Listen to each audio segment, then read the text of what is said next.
Welcome, everyone, to the Heaven and Earth podcast. I'm your host, Crystal Woodling. And I'm also your host, Matthew Merlin. We're recording this about 3.5 hours before the new moon in Cancer. The new moon in Cancer is about finding your flow and listening to your intuition. This is of the 24, 25 lunations throughout the year. This is the one that is primarily about finding your flow and listening to your intuition. That is what you focus on. The rest of the year, find other things to focus on instead. I'm tired of people talking about that on Instagram, but this is the time to do it. For the new moon in Cancer, we're meeting with Sifu Eric Randolph, who was also born under the new moon in Cancer, a couple hours after the new moon. And this new moon is also happening in conjunction with the planet Venus in about 6 degrees in Cancer. And it's also very fitting for Eric, who has a wonderful aesthetic sense and also is also a very, very kind, compassionate, open individual. So welcome, Eric. It's good to see you here. Great. We feel Thank you, super thank you, blessed thank and you. really fortunate to have Eric here joining us. And before we tell you more about all of the wonderful medicinal attributes that Eric Randolph brings to this glorious Gaia from the heavens, we're going to share with you the medicinal ally that we feel like resonates with him the most strongly. And this is the luscious goddess Althea. Also known as marshmallow root. So we have a cold infusion of marshmallow root here that brings out this substance called mucilage, which is the elixir of life. Right, so this is a beautifully grounding, nourishing, soothing, cooling, anti-inflammatory, anti-aging herb that allows you to feel the full potency of your emotional connection to all that is without feeling overwhelmed. And this is something that we see Eric teaching in his work and bringing to the world really powerfully. So, yeah, thank you. If you have some marshmallow root, go ahead and pick that up. Hopefully you've brought it with you today and you can commune with this in order to more fully receive the downloads that Sifu Eric is going to be sharing with us today. So I'll introduce you a little bit, Sifu. If I'm not mistaken, you've been practicing Tai Chi and Taoist internal alchemy for 34 years, around 34, over 30 years you've been practicing. Yes, And you've been teaching for 22 or 23. You've been teaching for over 20 years as well. yes, indeed. You have a pretty strong pedigree within the martial applications of Tai Chi Chuan. And you've also trained several people who have gone to take gold in several different sensing hands competitions throughout the United States. Yeah, Yeah. yeah. We have consistently for the past 24 years brought home gold from every single sensing hands competition that we've ever been to. Yeah. Ranging from Florida to New York to Boston. Yeah, we've been extremely consistent. We are known as one of the top schools in the world for sensing hands learning, as well as myself being as one of the top teachers for teaching sensing hands. Yes. Yeah. You were just recently honored with a senior master title. Yes, yes, indeed. I was put into the Hall of Fame by the ICMAC, International Chinese Martial Arts Confederation. And the head of that is Master Nick Screama. I was in the Hall of Fame, was put in there, made senior master there. And it's just fantastic, to get acknowledged for being in something that, that it's just natural for you to do. It's not like it's a job. It's not like it's a career for me. No matter where I am or what I'm doing, that would be the major part of my life, regardless. So, yeah.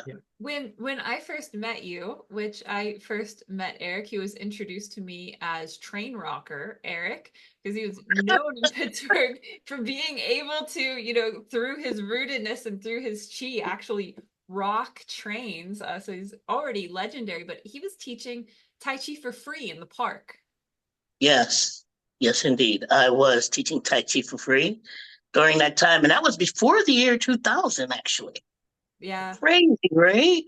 Like really crazy. And then I was called by the University of Pittsburgh in September of 2000, and they were like, "We need a teacher," and I thought it was a joke. And it came to find out they had talked to my master, and my master had given them my number in order so that I could actually decide whether if that's something that I wanted to do.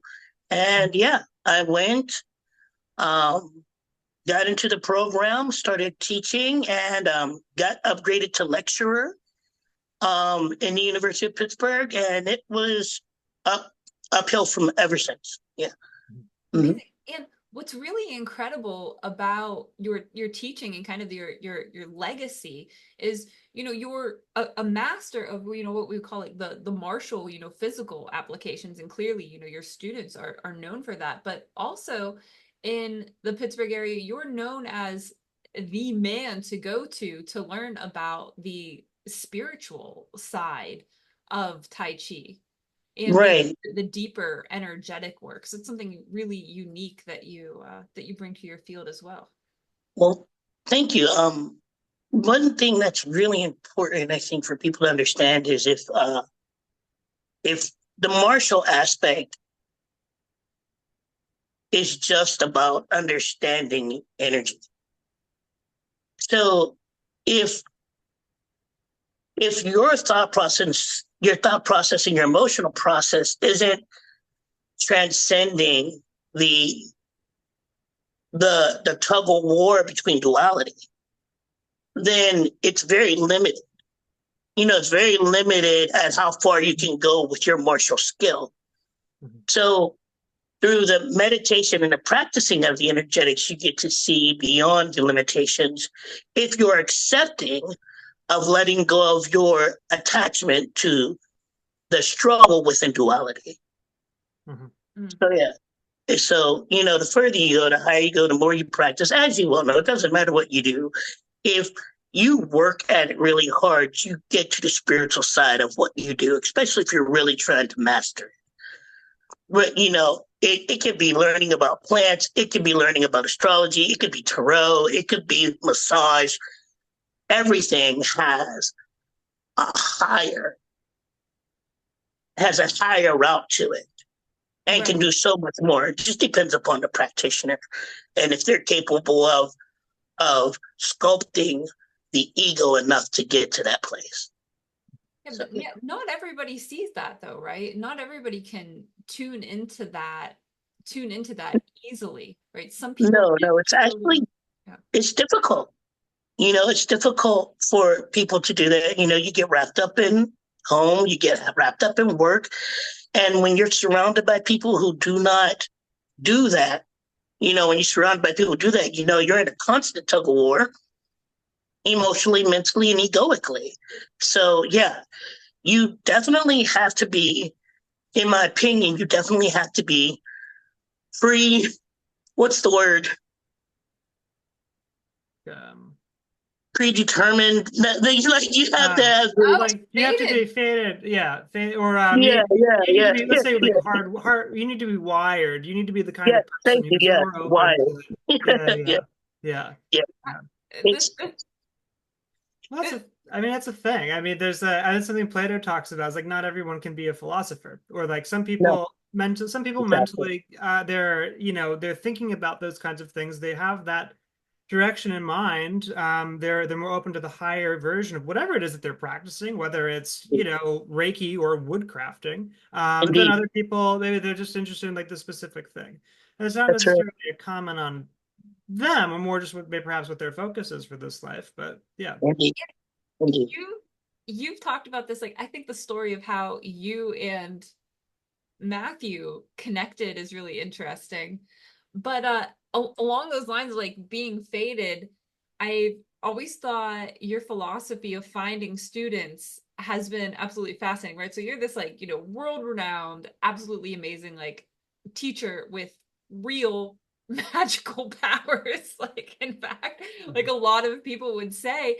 But Eric's always like had a pretty small but really tight circle of students, because you've always believed, your students are going to find you, right? Because you do believe in fate. Now I personally, this is something that Matthew and I have a lot of arguments about. I am more on the free will side of things. It's the classic kind of mage versus mystic debate, and these two are absolutely mages. But Matthew was certainly destined to find Eric, right? Like they found each other through the strangest means. Do you want to tell that story? Well, I mean, it was just through one of Eric's students that introduced me, and I had been looking for you at the but I could never really find you or find where you were. And then another student, Simon, sent me a message on Facebook and said, "Hey, Eric is teaching this afternoon in Squirrel Hill in Pittsburgh. You want to come?" And I was like, "Yes, I certainly do. I've been looking for you for like a year at that time."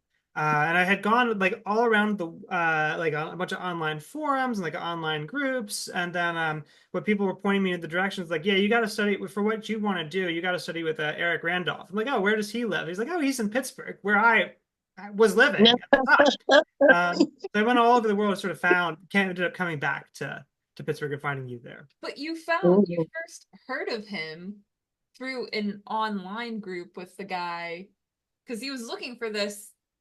I heard about Eric first, like separately from me, from the guy that can start. No. It was just someone from in a similar school, but not that person. No. Oh, okay. It was that's a different thing. Yeah, but we had and at the time I was very interested in the a lot of the martial sides of things, especially like Tai Chi and Bagua Zhang. But one of the first things that you were sort of telling me is that like to not stay those lower levels, but to always go to the higher stuff and to start working, like always go like immediately with the chi. Have you found that like for most people that come to you, do you find that they're open to that kind of stuff, or do you find that they're mostly just staying in the martial aspect? My school kind of has a weeding out process. Mm-hmm. If you are into the energetics, you end up staying. If you are not into the energetics, you end up leaving. Sure. I really like the factor that it really caters to the mage or the witch or whatever, the healer. I am not interested in anything else. So the way the school is designed is to weed people out. You can come to me looking for the martial, because if you know my master, he is pure martial. He is pure martial. And so you might think, oh, I'm going to go to Eric. And since I found Eric, I can just focus on the martial aspect and everything like that. But you'll find out very early, that no, there's a lot more effort. There's a lot more work going on the more subtle aspects of yourself. We're going to really challenge your ego. We're going to really put you into a triggering place. And you're either going to like it and be like, I understand, or you're going to be like, nah, I can't do this. And yeah, I think all of the schools of magic, esoterica, have these type of breaking in of the ego type of aspects that are needed, because especially over here in the West, goodness gracious, the entitlement that we have on a lot of things, the way we treat people really needs to be looked at. And the old way, unfortunately, as difficult as it can be, I have found is the best way for helping people. so yeah, it's kind of weird like that. I feel like we've talked about this before. You do have like a like almost like a trickster style to your approach to teaching. Is that something you would want to talk about? Yeah, I don't mind it. No, I don't mind it. Like,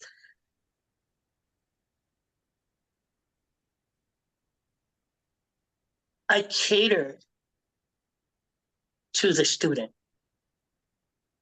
Whatever is needed to bring out the best of that student, I will do. I have no,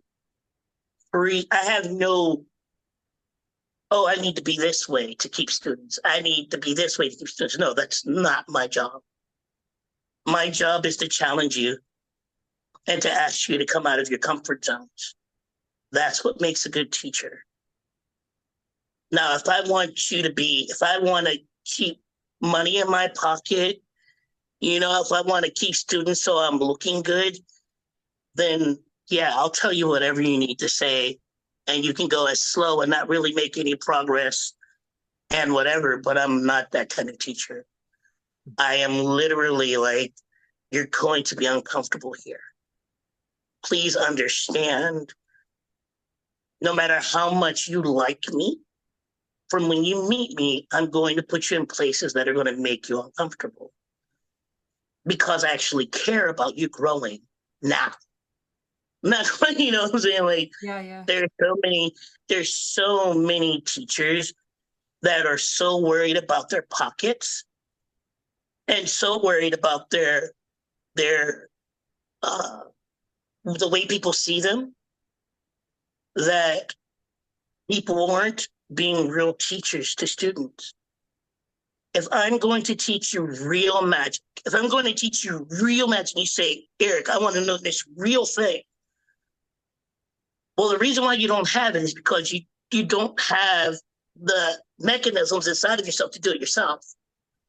So I actually have to push you to look at the way you error in your thought and emotional process and how they manifest. And it can be good. My teacher did it for me. There were times in Tai Chi class when I wanted to quit. Believe me. I was on the verge, like, man, I mean, tears. Tears. I want to quit. Part of me is like, you should freaking quit. You don't need this shit. You don't need this shit. Mm-hmm.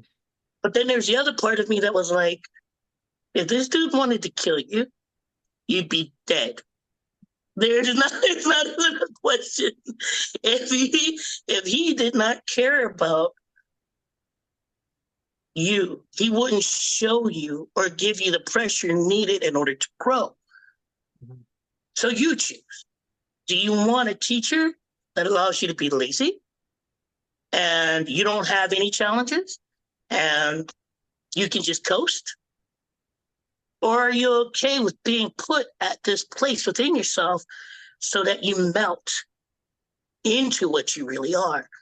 And I am very happy that when I was put on the chopping block for that, I rose to the occasion. Yeah. Yes, indeed. It seems like it's in order for people to grow in magic the way that most people listening to this want to grow, some level of pain and discomfort is absolutely required. There's no way around it. Yes. Yeah. Because you got to realize, if I try to explain to people, like, if you had it, you wouldn't need me here. There'd be no reason to see me if you had it already. So what you're asking me to do is help you to look at something that you don't naturally want to look at. That shit's going to hurt. Excuse my language, but that shit's going to hurt. Mm-hmm. There's no ifs, ands, or buts about it. It's going to hurt. And it may cut deep. But what I can promise you is you will get results. Oh, you will get results. Once when you heal that, because we're looking at it and we're touching on it, and you're like, boom, oh my God, I can do this now. You're like, boom, oh my God, we can do this now. And I'm like, yeah, I know. And so there's the pain aspect, right? But something that also strikes me about you and your school and your students is there's so much joy. Yeah, because it's fun. It is fun. There's more joy there than I think like anything else. Just like good humor, love. You know, there's a levity, but you're extremely rigorous. Like you demand, like you were saying, like sitting, like just sitting in golden flower or just standing is such a standing in the post meditation, because it is, the factor is that you're a divine being with limitless power. Only a divine being with limitless power can trick itself into believing that it doesn't have limitless power. And so you're saying, Eric, and I'm like, what? You're like, I need to know how limitless and powerful I really am. And I'm like, you've done a really good job of convincing yourself that you're not limitless and you're powerless. All right. But goddamn, it's going to be really ugly sometimes. And people, when they realize that, it becomes fun. You're like, man, I was a chocolate bug today, man, and I loved it. And I'm like, yeah. I'm like, yeah. It's fun when you understand the parameters of getting to where you get to, because you can see it. Once you understand it, you're like, oh yeah, I can see it. I can see it now. Where before you might not have been able to see it, but now you're like, yes, it's right there. And you love it. You're like, come, give me some more. Give me some more. I want it. I've been too relaxed. Come, give me some more. So yeah. But it is based on love. Because only love can really challenge you to be the best of yourself and go, I know you don't want to be down here. I know you're striving to be the greatest aspect of yourself in this lifetime. You're not trying to die and come back and do this stuff again in this same manner. So I guess we got to really do the hard stuff now. But know also that you're so powerful that I can't break you. I can't break you. It's impossible. I break you, I break me. Right? So no, I can't break you. So how about we enjoy the pain and suffering, as well as the levity and enjoyment of it, and watch you just become badass. No, the whole time,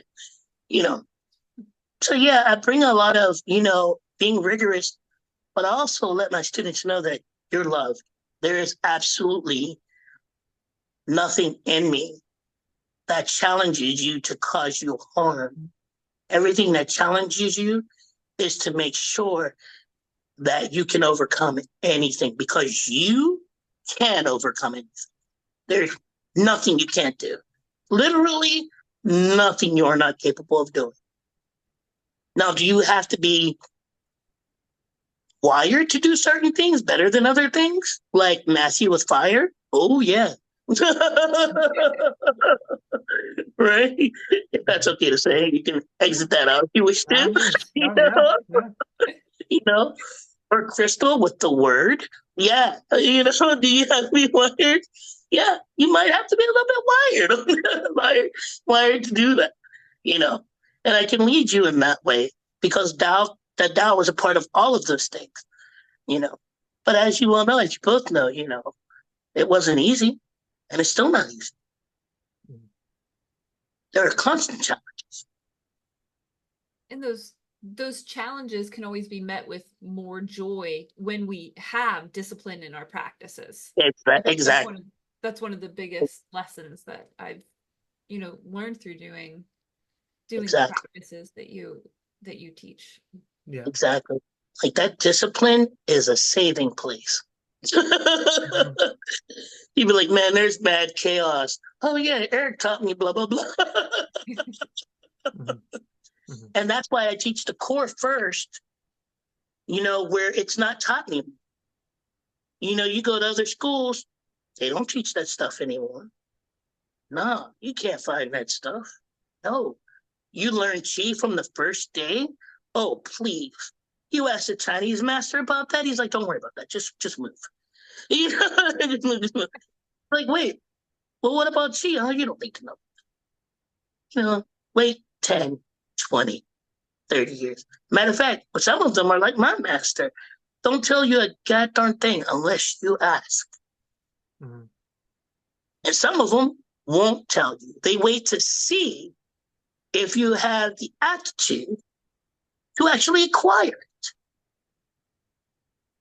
Yeah, so it's not a guarantee that everybody can all the time. Yeah, indeed. But my thing is, I'm going to tell you the truth from the door. Now, if you fail to acquire it from that point on, that's on you. That's not because I'm being a bad teacher or I'm trying to hold something back from you. It's because it's you and you need to work on it, you know. But I don't believe in lying to my students. I don't believe in holding back from my students. I believe in giving you truth from the door and giving you simple but extremely compact and dense aspects of your true self to work on. Is it hard? Hard as hell. But is it worth it? More than all the gold in the world and all of the worlds and dimensions that there exist.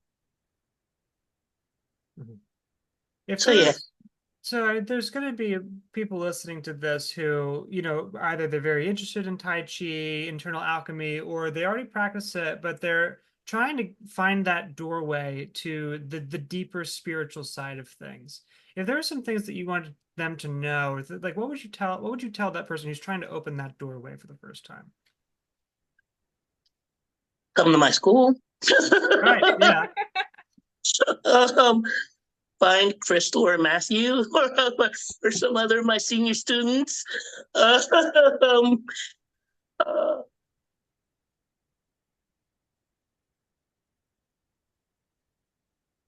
If I can, there is.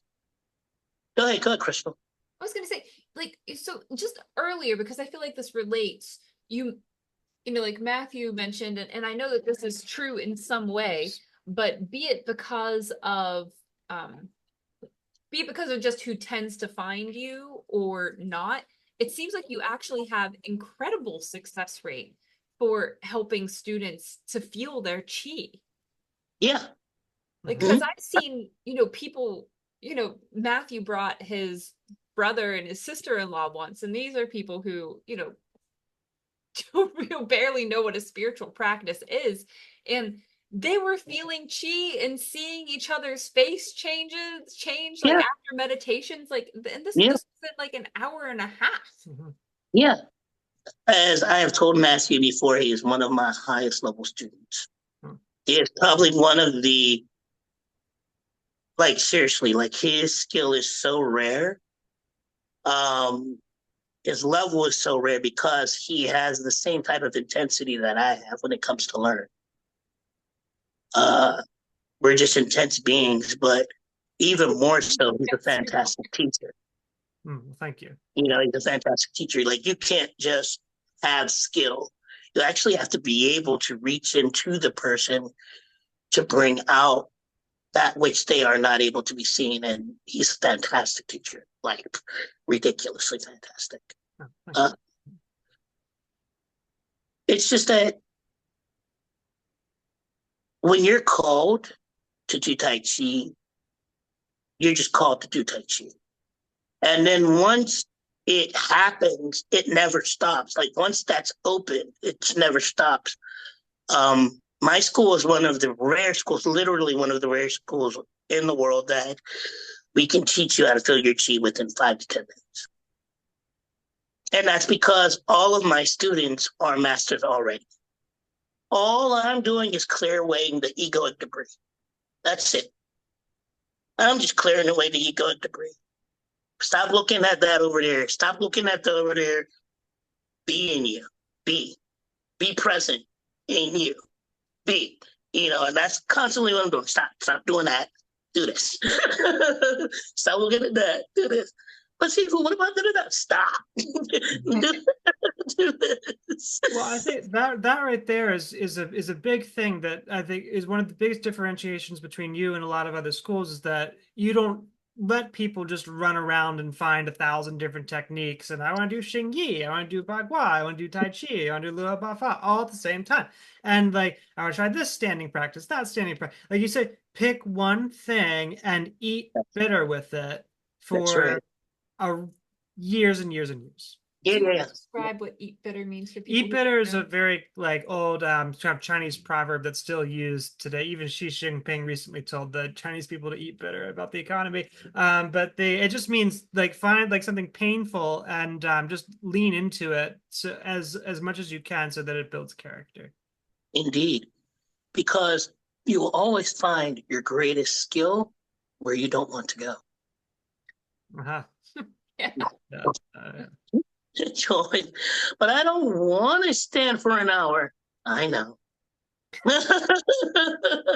Neither did I. Neither did I. You know, my master, he never forced me to do anything. Never. He didn't care. He'd be like, I'll show you something. You do it or you don't do it. You still come and pay me. You still come and pay me to come to the class to waste your time. It's on you. Mhm. You know, you know, it's on you if you want to waste your time or not. We can do this all year long for forever. It's on you or not.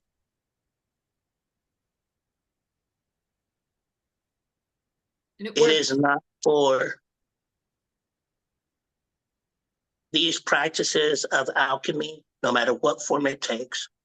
These practices of alchemy are not for the weak of mind or the weak of emotion or the weak body. There must be something inside of you that must be willing to work Would at all. would you say everybody has that in them somewhere? That Yeah, willingness to work? definitely. But it depends upon what you want to work on. Mhm. Some people want to work at the stock market. You know, some people want to work at building trenches. Some people want to work on world domination. You know, just depends. The people who deal with alchemy are the ones who want to be more than what they are because they know that somewhere here there's a deep illusion going on about what they are. And they can feel it and they know it and they're like, okay, I'm done with playing the game. Let me get down to work. Yeah, yes, indeed. Yes, indeed. And I personally have geared my school specifically for that person and that person alone. And I don't care if people don't like me. I don't care what people say about me. I don't. I am here to train master teachers. And that's it. I don't care if it breaks me financially. I don't care if I don't have to own a home. I don't care if I don't have to own a car. I don't care if I have to wander the world to do it. That is my purpose. Wow. That is what I am. And I will not stop until the Tao has its interplay throughout all sentience. Consciously. That's my job. So Like that would have been an amazing time for you to put the shades down and like walk off into the galaxy. I was honestly just like waiting. Like I feel like I was like seeing it happen. Yeah, there we go. This has been your intergalactic guide, Eric Randolph. Follow me into eternity. you know, real for real. No, Yeah. that was incredible, and it's seriously, it's been such an honor to know you. We've had adventures, and it's been so amazing seeing the relationship between you and Matthew, how much that's changed him and potentized his power, and I feel like we're just so excited to continue to do that great work in the world. And I mean, I feel like the mystic and the free will lover in me is like subdued in a way, as I hear you talk about that. There just really is a kind of person that's called to do this work, and there's a part of me that just wants to yell, it's like, no, everyone can be that person. But it's true. The fact is that some people do, and maybe that's like, I can also like feel how in that in me is also like fascist, like wants the trench diggers or wants the stockbrokers to like wake up and realize that they're wrong, right? But they're what you're saying is they're not wrong. Like that's No, their not at that's all. actually their work here. Yeah, remember the Tao says the superior practitioner hears of the Tao and practices it all the time, Cecil. The middle person hears of the Tao and practices it sometimes. But then there's also the person who hears of the Tao and is like, oh, that's bullshit, and laughs, right? But all three people have to exist for it to be the Tao. Mm-hmm. Yeah. The contradiction has to exist. The paradox has to exist for it to be the Tao. If you are not paradoxical, you still don't understand. And I mean, that reminds me of something, one of the earlier things that you had said to us when we were studying with you, and we were getting frustrated and irritated at, empire and late stage capitalism and, whatever crazy people are running the show. And he's saying that they need to be here in order to see how not to be. Exactly. You have to have the contrast. There has to be a contrast. And you're a divine being. You're all a divine being. We're all a divine being playing out this limited aspect. But you're at the point where you're like, okay, I'm done with playing the limited aspect. That doesn't mean everybody is. Mm-hmm. And who are we to tell them, okay, it's time to stop playing? It's time to stop doing that, No matter, and granted, we see the suffering that goes on. We see and I understand. I get it. I know you get it. You're like, man, we can do better. Yeah. But that's what you're supposed to do. You're a part of that equation. You're a part of the equation where they look at you and they go, maybe there is a better way. Right? Mm-hmm. Just as much as they are the part of the way where you're like, no, that's not how it's done. You're the part where they're like, that looks like a better way to do things. Right? So, yeah. And it's still all a part of the duality and the paradoxical that is existing within the Tao. It is what it is.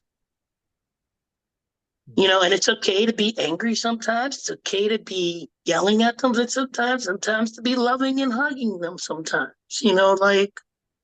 This is a part of the work. It doesn't end. It won't stop. It won't stop at all. I mean, you see them acting a fool. Doesn't stop. It just takes on a different form. It just takes on a different form. So you're like, how do I become so great at what I do that my imprint and my footprint upon reality becomes something that they cannot deny as an aspect of reality to which that they should follow. Right. Right. How do I become such a light that they start to follow? Mm-hmm. That's what magic's all about. Oh, you have mastery over the elements? Oh my goodness, let me follow you. Oh, here it comes. You didn't have to build this huge machine? Oh my goodness, what are you doing? How did you do that? Yeah. And I feel like that's one of the things that, well, especially Matthew has been so inspired at in your work. And I feel like it's a really unique, really important pull that you're holding that is like you just for so long have been out there, like, no, this isn't a metaphor. Magic is for real, really real. No, it's real. You really can have mastery over the elements. Like, you're just like out there broadcasting that, while so many other people are just, including in the magical world, are just like, oh, that's not really possible. I think they don't want to do the work required in order to get it. That's mainly mostly the issue. Yeah. I have met several mystics that were trying to be mages and real witches, and they were like, and I'd be like, no, bro, I'd be like, bro, you need to really, or sis, you need to really check this out within your tradition. Like, you need to check this out because that's actually canon. That actually is like as above, as below. Like, and they're like, oh, I tried it. And I'd be like, how long did you try How long did you try it? Yeah. like, Yeah. like, how long did you try it? You know, I did it over a weekend, you know, and I'd be like, well, that's not it. I'm like, if you haven't seen your dark self yet and had to do battle against your dark self yet, I think you got some ways Mhm. to go. I think this would be a great place. I feel like we should put a pin in this and would love to have you back for a part two for this conversation that maybe we could pick up Yeah. right here if you would That's a like definite. to. Yeah. With I would love to. Yeah. Sure, you know, you two, you know, we love having our conversations. You know, I talk to you forever, so you know we can talk about magic forever, like literally. And what are the prerequisites needed in order to gain true magic? You absolutely know, yeah, there's a definite part yeah. two. Part two. Mhm. All right. Part two. Part two. Then before we close out, Sifu, how can people work with you? Um, I like now. I'm actually really expensive. To be very honest with people, you know, I'm very expensive. Mhm. And it does change between the person. You Mhm. know, my money, my asking is of money is not fixed. You know, so I can haggle with people. If you don't have, I will definitely do it for free. Like if you don't have, like you really don't have, you're like, bro, I got holes in my pockets, holes in my shoes, holes in my shirt. All I have is my character. I will train you. But if you have, I will ask for my price. And that can range from anywhere.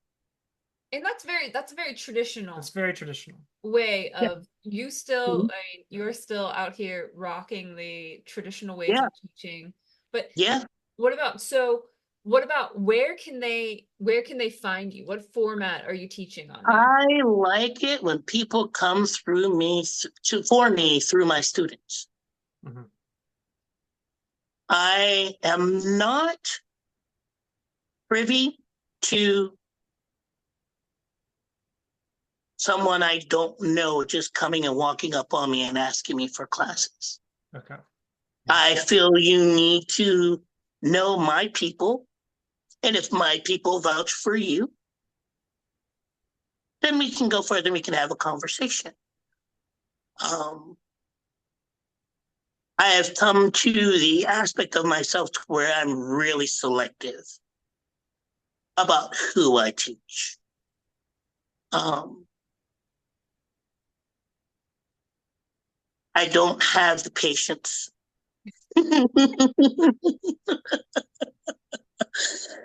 uh, I don't have the patience for people who are non-believing and who are just in it to play games. So I am really, really a stickler on it coming through my students. If my students say they believe you are an earnest person and that it's okay for you to come forward, my students will vouch for you. And then I will have a conversation with you. Other than that, you probably won't find me. And All I'll accept. right. All right. My friends, we're gonna If if you want to you want to work with Eric, reach out to one of us. Yes, indeed. unless Indeed. you know some of his other students, and Yeah. we will be having some of his other students on here as guests. Exactly. And some of his other students are, we are good friends with them, and we will be Indeed. Very good promoting their friends. work and having them at retreats in the future. If we're lucky enough, Eric might even grace us with a presence at some of our Oh, retreats. yes, indeed. I'm actually working on a retreat in Ibiza In Ibiza. Oh wow. Oh. in September. We are working on it right now. So I will send something to you both Yeah. as an Absolutely. invite. So if you would like to go. Yeah, I think It it'd be very is interesting. very invite oriented. Mhm. So I will send it to Yes. Yes. you. Thank you Thank you so for much, that. Eric. Yeah. This has Not a been problem. It's amazing. wonderful. As Yeah. always, it's like I feel like I could use so many more regular check-ins with you. And You yeah, are welcome to check in anytime you want Yeah. without a Zoom too. Yeah. Well, yeah, I always feel like I just need to sit in a park for a little while after I talk with you and just process and let it all soak in. Well, you Um, already know we're already on the telepathic link, and I keep trying to yeah. explain to you like you can't keep screaming across the chasm at me. Question. Like you're going to have to pick up your phone and Yes, I talk. know. Yeah. I've told you about coming into my dream state. Not okay. I've told you about, we've had these conversations. We have had this And conversation. Crystal, Yeah. I must tell you the same. No walking in dream state. I love you both. That's no. Eric Private has space. Private Eric has space. boundaries. Yeah. Still Yeah. teaching us the etheric boundaries. Yeah. Thank you, angels. All right, thank you. Thank you, Sifu. All right. Love you Thank both. you, Till Marshmallow. next time. Thank you, Thank you, Marshmallow. Thank Stones. you. Thank you, thank you, Eric, and we'll be back for part 2 soon. See you. All right. Farewell.